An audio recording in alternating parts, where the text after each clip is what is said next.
И започнуваме со првата гостинка во текот на денешното издание на емисијата, токму за нејзиниот реизбор за повторна лидерка, односно председателка на партијата ДОМ, продолжување на уште еден нов мандат, но и за актуелната политичка состојба, а особено со акцент и внимание на ситуацијата со борбата против корупцијата, зашто последниве веќе 10 дена, скоро 2 недели, се зборува исклучително на големо, особено по најавата за доаѓањето на тимот американски во Македонија во рамки на борбата против корупцијата, зашто и преку социјалната мрежа Твитер обзнани и новоименуваната амбасадорка Анџела Агелер.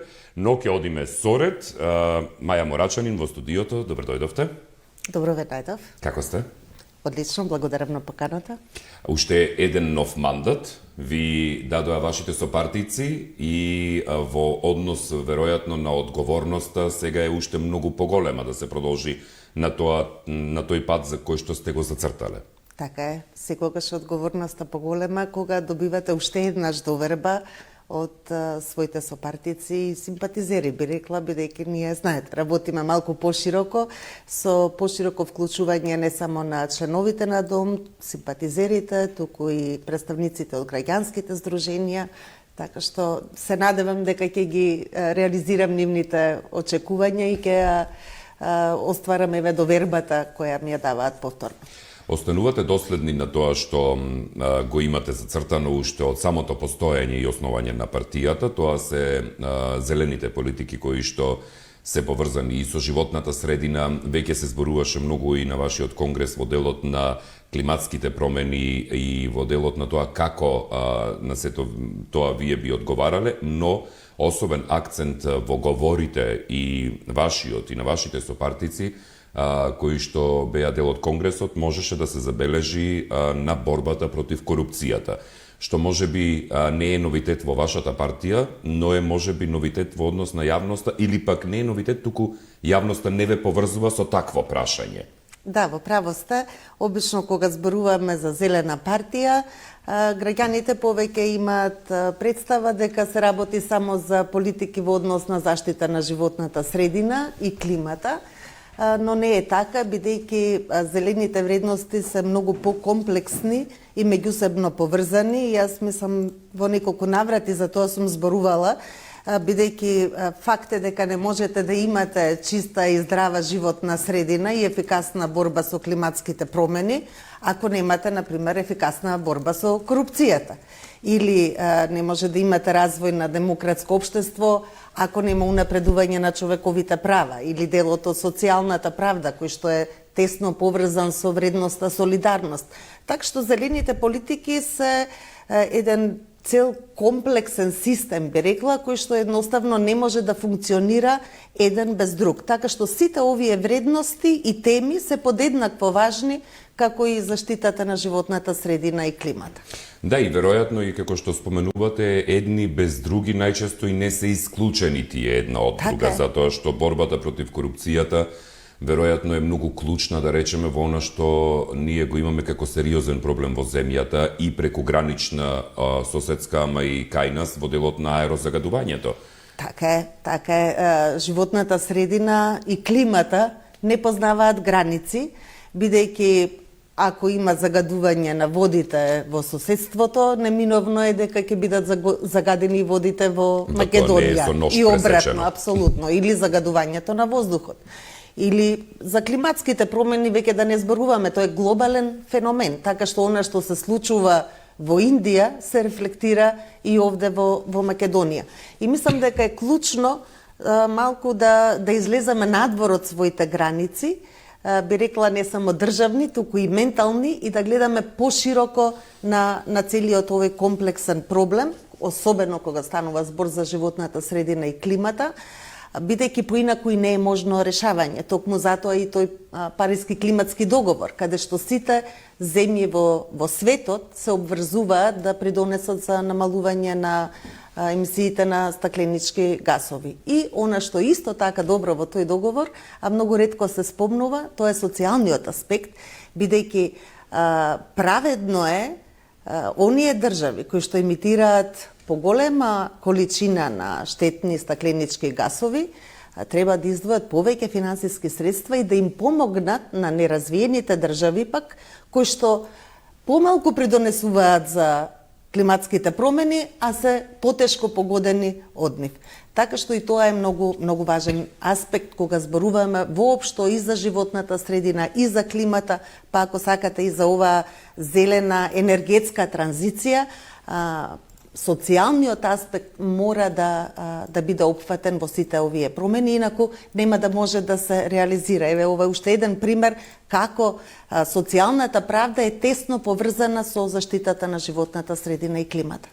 Во тој дел, што е тоа што во рамки на Македонија вие како партија го зацртувате за следните години од вашиот мандат? Ние рековме дека во следниот период ќе имаме 4 клучни столбови, кои ќе бидат приоритет, се разбира не единствени, но како приоритет.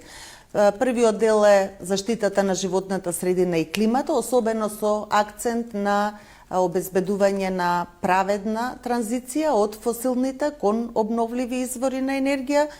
Втората тема е унапредување на човековите права. Трето е борба со корупцијата и организираниот криминал. И четвртата тема е одржлив и равномерен регионален развој и децентрализација. Кога станува збор за животната средина и климата и оваа праведна енергетска транзиција, тоа е нешто што е приоритет во действувањето и особено сега во контекст и со руската агресија во Украина и енергетската криза, мислам дека и на сите нас како граѓани ни станува појасно дека прашањето за премин од фосилни извори на енергија кон обновливи, за Македонија пред се сонце и ветар, наместо користење јаглен, веќе не е прашање само на заштита на животната средина и климата, туку и многу важно економско прашање и безбедносно прашање, би рекла. Така што мислам дека во следниот период на вистина ќе се инвестира повеќе во овој дел.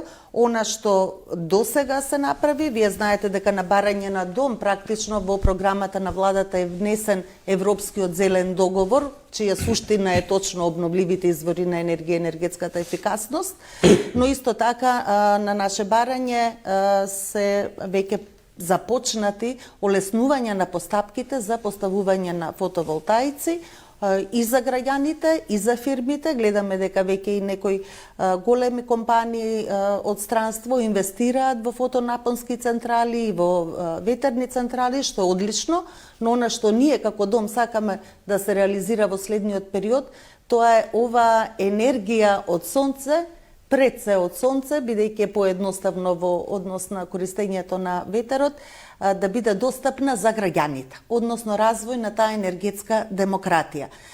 И во тој контекст ќе биде и нашето следно делување, особено позитивни примери се примерите на воспоставување на така наречени енергетски задруги, енергетски кооперативи. Тоа веќе функционира во некои европски држави, и во Германија, во Данска, во Хрватска исто така имаат напредок, но кај нас потребни се измени на законската регулатива за да тој процес започне и да се спроведува доследно, затоа што на тој начин практично сите ние како граѓани ќе имаме можност да бидеме не само потрошувачи, туку и производители на електрична енергија, што секако е добро и за животната средина и климата, но и за домашниот буџет на секое домаќинство.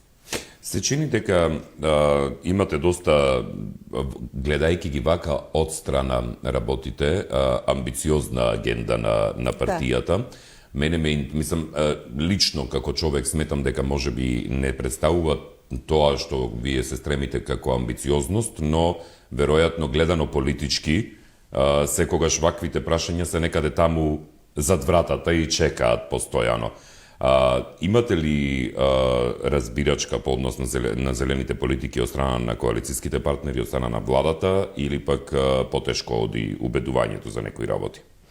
За некој оди полесно, за некој оди потешко, но ние сме упорни и би рекла дека во изминатиот период, последните 2 до 3 години, можеме да бидеме задоволни од оно што сме го реализирале од нашите програмски приоритети. Тоа го презентиравме и на Конгресот како извештај од она што сме зацртале како програма, што сме успеале да реализираме. Се разбира, има уште многу за работа, но задоволна сум пред се во однос на законската регулатива која што ја усвоивме, која се однесува на животната средина, например законот за квалитет на амбиенталниот воздух, пакетот закони за третманот на отпад, кој што се донесе усогласен со европските директиви.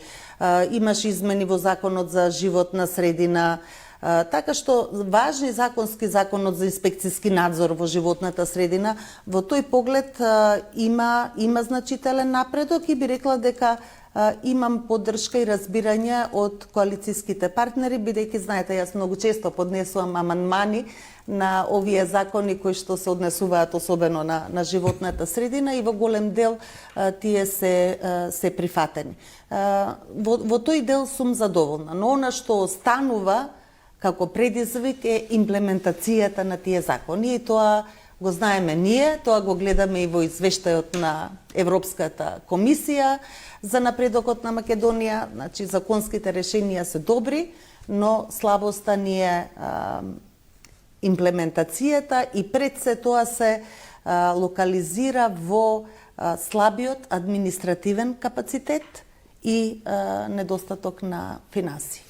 Во тој дел се чини дека постојано коментарите кои што ги добиваме во однос на состојбата кај нас и со правосудниот систем, но генерално и со законодавниот аспект, е дека на хартија нашите закони се можеби дури подобри и од членки на Европската Унија по однос на одредени прашања, но ние имаме, како што кажувате и вие, веројатно сериозен проблем во делот на административното спроведување на таквите закони, бидејќи тоа тесно е поврзано со тоа што ни се случува, особено последниве денови, гласно, иако не дека е тоа појава сега за корупцијата. Не е нова, да. Так.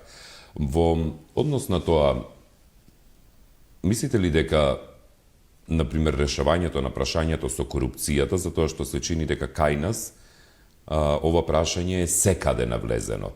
Значи, од една страна ја имате германската амбасадорка Холштейн, која што вели дека не требало да се дава 100 грама кафе при одење на лекар, сега парафразирано во однос на нејзината изјава, или на лекарот во однос на извршена услуга, а од друга страна пак ја имате американската амбасадорка која што ви најавува доаѓање на американски тим во однос на борбата против корупцијата, за условно речено тоа е ловење на поранешни и сегашни функционери. Тоа е висока корупција, да. Да, и луѓето прво како ги оценувате овие изјави, особено на американската амбасадорка?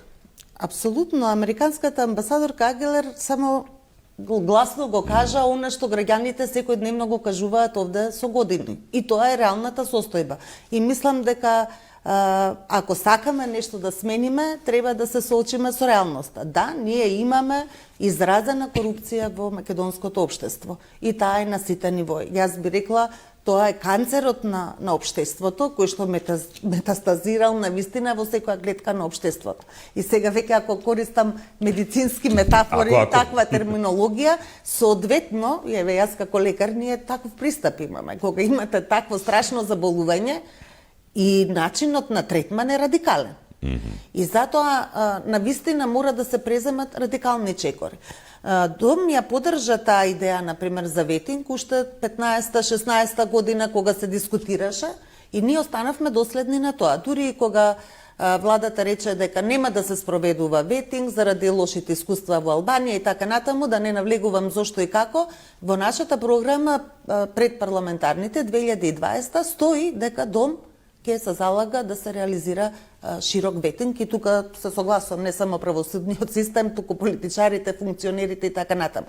Затоа што нема друг начин, и најголем проблем е високата корупција. И влијанието на политичарите во правосудството, се разбере тука и интегритетот на луѓето во правосудството, на судиите, на обвинителите. Знаете, јас се сеќавам 2020, пред да се распушти собранието, ние го донесовме тој закон за јавно обвинителство со двотретинско мнозинство. Беше многу тежок целиот процес, долго траеше да се обезбеди поддршка од 80 пратеници, но тогаш, барем јас мислев дека е тоа добро решение, затоа што самите обвинители, фелата, ќе го избира главниот обвинител што треба да се бори со корупцијата. Еве, за да нема политичко влијание. Но гледаме што се случува, значи тоа законско решение едноставно не било очигледно доволно и пак ќе се вратиме на ова, не е само до законите. Слушам и сега дека не бил доволно добар законот, требало да има промени. Јас се согласувам и стојам за тоа се што може како законска измена да оди во насока на подобрување на целава состојба со корупцијата и поефикасна борба, ќе се поддржи и законите ќе се сменат. Но мислам дека клучниот проблем и овде е во имплементирање на тие закони и во едноставно луѓето кои што се занимаваат со борбата против корупција, нивниот интегритет, честност и одговорност во постапувањето. И затоа мислам дека процесот на ветинг треба да се спроведе. Тоа е едно. Второ, во делот на оваа средна или ниска корупција, за која еве зборуваше и германската амбасадорка, тоа е факт. Јас пред 2 месеци, ми се чини, ни беше како пратеници презентирано едно истражување спроведено од NDI и точно ги опфати институциите од здравствени установи, јавни, се разбира државни, и управата за матични книги. Значи, она што таму јас го видов, јас не можев да замислам какви се облици на корупција, влијание, клиентелизам има. Значи, еве од наједноставни, не само директна корупција како барање пари за услуга, која што како граѓанин ви следува, туку некои индиректни начини да се задржува предметот долго време, за да вас ви текне дека треба да барате врски или некоја услуга против услуга или пари да дадете за, еве, да речеме, да добиете еден наедноставен документ, или во здравството за да добиете термин за преглед. Јас бев навистина шокирана дека дури и во системот мој термин има злоупотреби. Затоа што, да, и отие тоа, нели, автоматизиран систем, јас сум работела и апсолутно мислев дека нема таков систем во Македонија што е толку автоматизиран да не го пробиеме. И затоа и во нашата програма јас зборував за тоа на Конгресот, мора секоја институција да се бави со корупцијата и тие што се директори, менаџери, управители, раководители, како год да ги кажеме, на тие институции да се занимаваат и со проблемот на корупција, не само со основната дејност што ја обавува некоја институција, туку едноставно во секоја јавна установа, јавно предпријатие да има програма, план со мерки за спроведување на спречување на корупција и тоа да биде пропратено со извештаи кои што ќе бидат јавно, транспарентно објавени, едноставно да се даде приоритет на борбата со корупција на секое ниво. И трето, ова што вие веќе го споменавте, мерит системот. Значи, клучно е да вработувањата, напредувањата, изборот на одредени позиции на именувани лица биде по мерит систем, не по некои партиски и не знам какви други клиентелистички принципи. Најголемите забелешки дојдоа првично и целата оваа Пандорина кутија веројатно се отвори со изборот на Исламабази за јавен обвинител за гонење за обвинителство за гонење организиран криминал и корупција, каде што буквално од меѓународната заедница доаѓаат реакции за начинот на избор за кој што пак првично се беше поздравувано дека конечно е со гласање, со избор. Така е, законот за мене вистина беше добро решение. Значи 163 мислам обвинители се во државата, самите си одбираат и тие најдобро знаат кој е најстручниот човек или жена соодветен за таа функција. Но целата постапка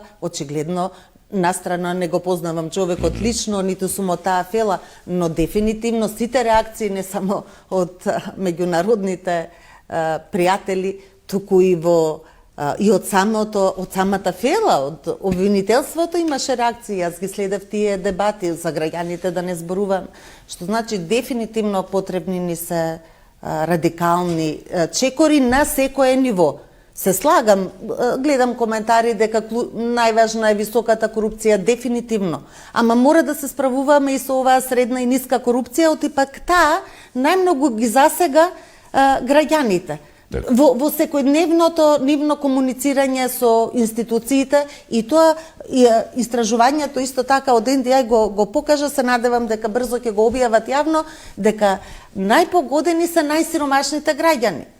Или сиромашниот два пати плаќа, што би се рекло. Така е, и што правиме ние на тој начин? Практично, уште повеќе ја зголемуваме нееднаквоста во општеството, значи тој јац помеѓу богати и сиромашни, и уште нешто што би сакала да кажам околу корупцијата, што мислам дека некако се уште не е доволно јасно. Не е тоа само дека некој ќе се богати на сметка на другиот со коруптивни сделки и методи.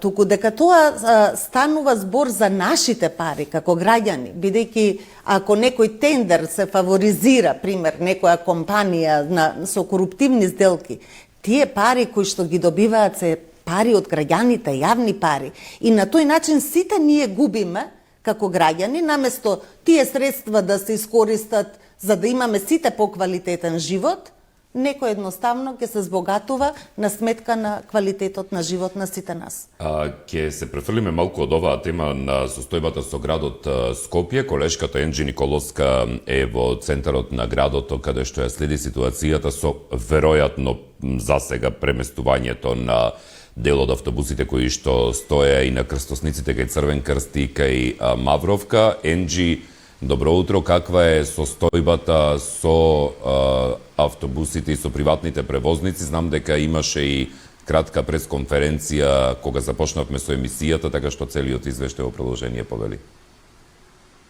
Добар ден од Илинденска. Она што е најново е тоа дека автобусите од крстосницата кај Мавровка и Црвен крст утрово околу 10 часот се повлекоа и сите 200 автобуси практично се на Илинденска, односно на потекот од Фонтана до спортскиот центар Борис Трајковски. Она што го изјави Кемал Мурик, Слобода превоз, во своето обраќање за медиумите е тоа дека тие најавија своето повлекување го прават во корист на граѓаните, односно им се извинија уште еднаш на скопјани за таковниот така наречен сообраќаен хаос, односно блокадите кои што беа во изминатите 5 дена.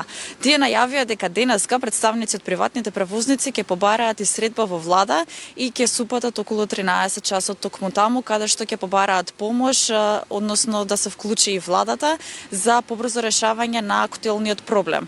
Што е она што друго го изјави Кемал Мурик, гледам и слушаме во продолжение.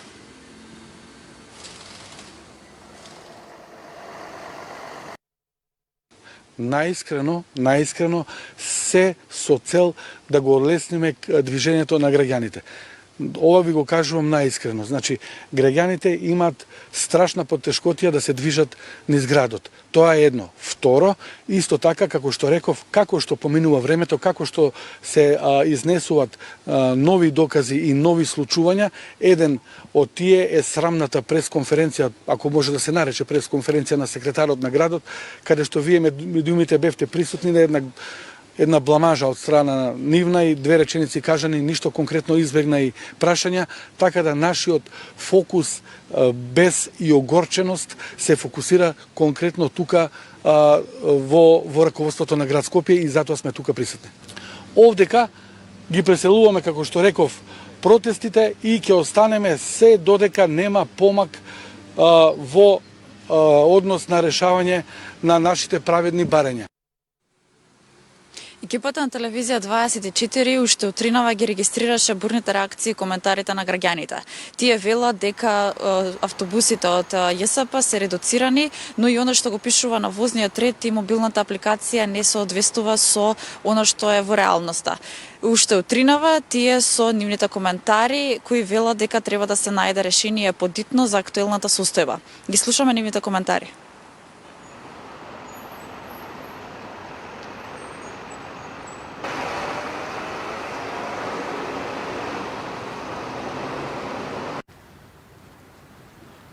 Мене?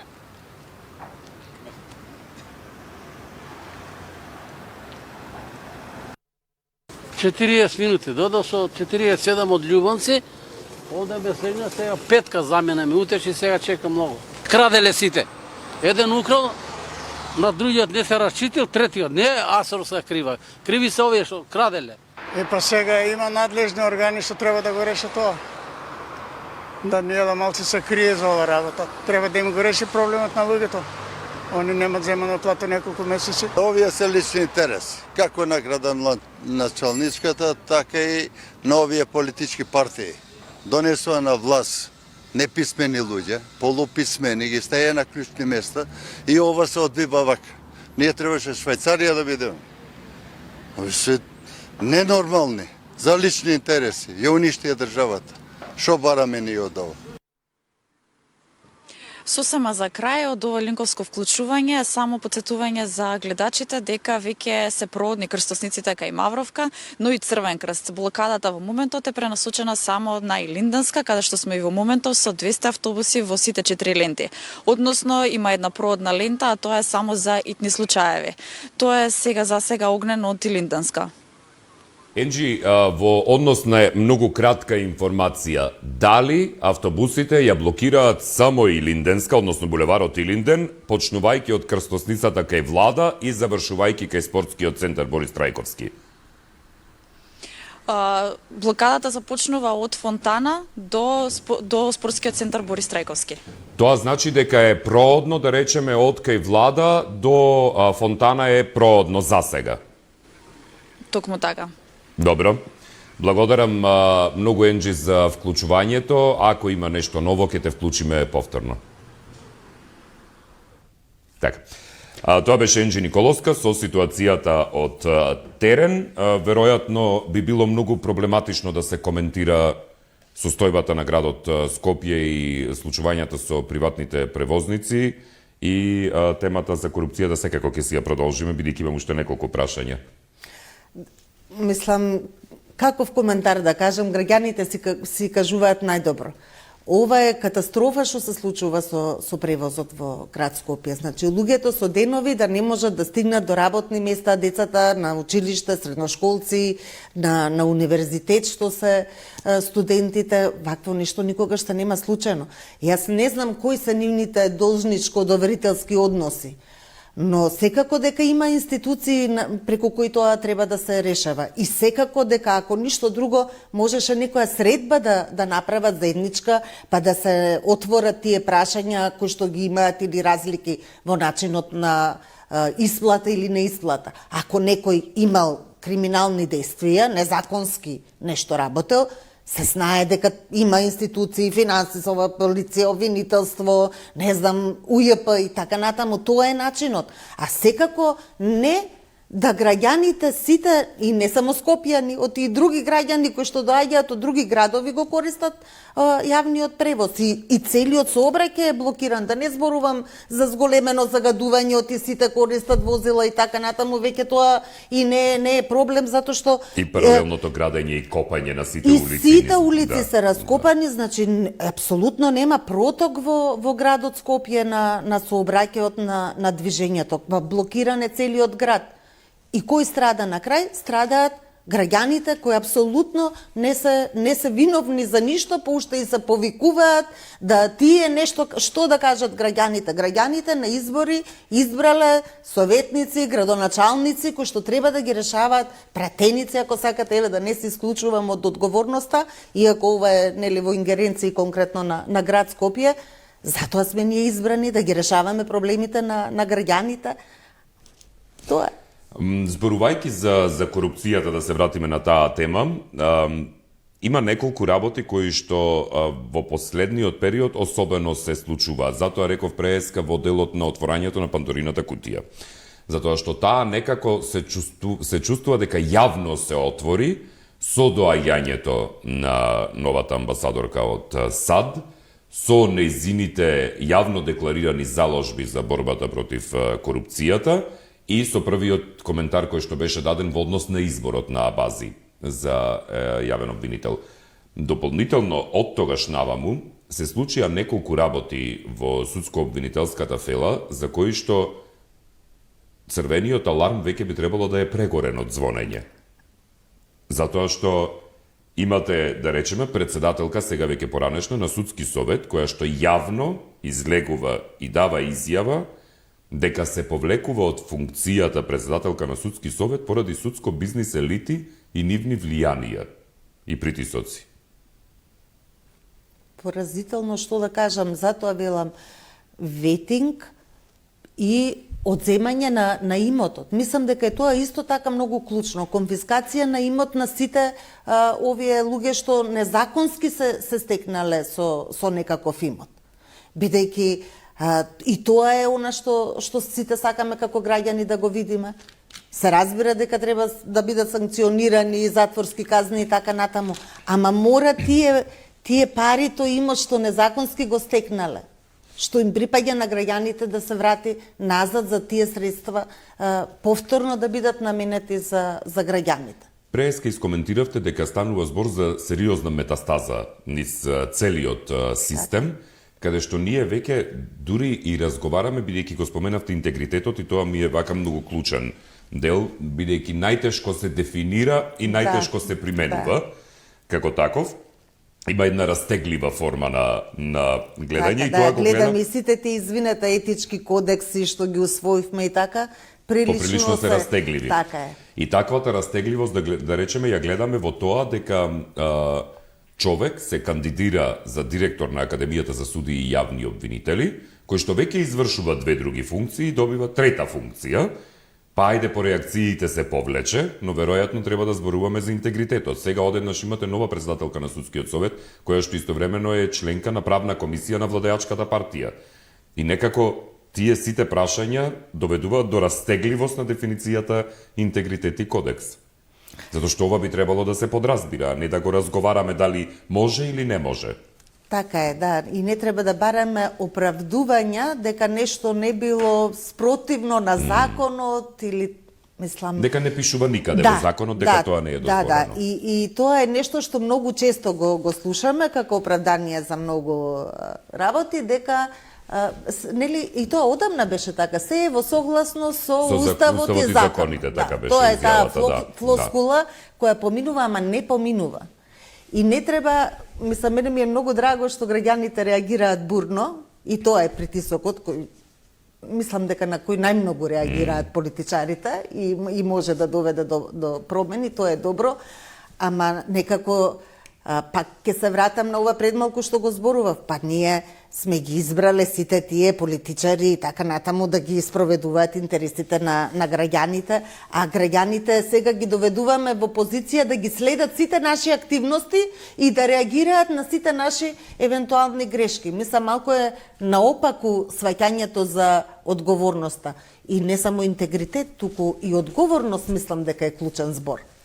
Јас не сум видела некој да каже дека се чувствува одговорен за некоја состојба. Да. Се е некој друг одговорен, лично се изземаат од одговорностите. Мислам, како да е страшно да се каже тој збор, имам одговорност. Имаме сите ние одговорност. И граѓаните се разбира, ама политичарите, таму во институциите каде што се вработените, и директорите, и вработените. Не може само да се изземаме од некоја одговорност и прстот да го вперуваме во некој друг. Пак ќе кажам, тие колку си повисоко на некоја позиција и функција си поодговорен. Без разлика дали незаконското постапување се случувало на некој друго ниво. Но тоа е таа морална одговорност и интегритет. И затоа велам дека е многу важно да во секоја институција се воведе на вистина план што ќе се спроведува и ќе биде транспарентно објавен. За да не после се изземаат од одговорност дека раководителот не знаел, дека службеникот, видовме и со клиниката за онкологија што се случувало. Мислам, тоа е трагично. Пациенти кои што се, мислам, на вистина животот им е загрозен, да не можат, а тие лекови се прескапи, не можете, мислам, да ги купите. Зошто за некој да ги препродава, да прави некој криминал, имаше неодамна и таква објава. Па тоа е недозволено и никој не знае во институцијата. И најчесто ситните риби така на крајот завршуваат со одговорност. Да. Затоа што, знаеме дека низ случајот и тоа граѓаните ќе ви го споменат и многу често по социјалните мрежи, дека веројатно на крајот самиот пајак автомобил ќе одговара. Да, тоа беше примерот, убаво ме подсетивте. Не, затоа велам, одговорноста е повисока, колку сте на некоја повисока позиција во општеството, затоа што имате и поголема моќ да влијаете на промените. Не може иста одговорност да има, речеме, министер или обвинител со некој шалтерски работник. Не ги ослободувам од одговорност, се разбира и едните и другите, но логично е дека е така и затоа мора сите да бидеме вклучени во таа борба против корупцијата. Добро е, мене ме радува што еве и меѓународните соработници те и досега вложувале милиони евра, се вложени пари во Македонија за борба со корупција, но еве и експертска помош и тоа е одлично, ама пак основната работа мора ние дома самите да си ја завршиме. Во контекст на ова последно прашање за интервјуто за денеска, тоа што многумина го коментираат е од една страна секогаш нели имате реакции каде се меѓународната заедница сега да ни помогнат, па кога еве ќе дојде меѓународната заедница, па сега најдоали да ни доаѓаат и слично. Но има еден дел, да речеме, од правната фела луѓето кои што коментираат дека ваквото доаѓање на надворешен тим на експерти за борба со корупција натре во државата веќе представува еден сериозен чин кој што дури доведува до ситуација на поставување на прашањето дека нашата неспособност е веројатно дотаму отидена што мора однадвор да ни го решат проблемот. Да, слушнав, дури некои споредуваат со протекторат и така натаму. Знаете како, за мене воопшто тоа не игра улога и јас ќе поддржам секаква помош само да ги решиме проблемите со корупција. Се разбира и другите, ама сега зборуваме за корупција. И не гледам ништо лошо во тоа, ако луѓето кои што навистина добронамерно сакаат да ни помогнат и финансиски, и со експертиза, и од Европската Унија, па тие се наш стратешки партнер Соединетите Американски држави. Исто така знаете дека поглавијата 23-24 за Европска Унија се тесно поврзани, односно суштината е таа владење на право, борба против корупција. И се вклучи исто во дискусијата. Ама така е, и сега јас не гледам зошто не би ја искористиле таа помош. Напротив, мислам дека се што можеме да добиеме како помош треба да го искористиме и да не гледаме негативно, туку позитивно на тоа. А дека покажува дека не сме си ја завршиле својата работа самите, тоа е факт. Значи не треба нас амбасадорите тоа да ни го кажат. Еве ги истражувањата кажуваат, медиумите кажуваат, граѓаните кажуваат. Значи, затоа реков и на почетокот, ние мора да се соочиме со реалноста. Ако реалноста е таква, тешко е решавањето, очигледно не сме успеале, имало некој напредок, не можам да кажам, не еве законот за спречување корупција, ДКСК се донесе на еден транспарент. Хартијата не е напредна. Но и таа комисија вистина имаше еден транспарентен начин на избор што беше добро, значи, ама тоа се мали чекори и граѓаните, како граѓани ние тоа не го чувствуваме во секојдневниот живот. Значи, потребни се порадикални промени, тоа треба да се направи и секоја помош е добре дојдена. Благодарам многу за гостувањето и со успех во новиот ваш мандат, па се гледаме за други теми. Благодарам на поканата. Почитувани гледачи, останете со Телевизија 24, следуваат рекламите и потоа се враќаме со тема поврзана пак со утрешниот меѓународен ден, тоа е денот на човековите права, а во студио председателот на Комисијата за спречување и заштита од дискриминација.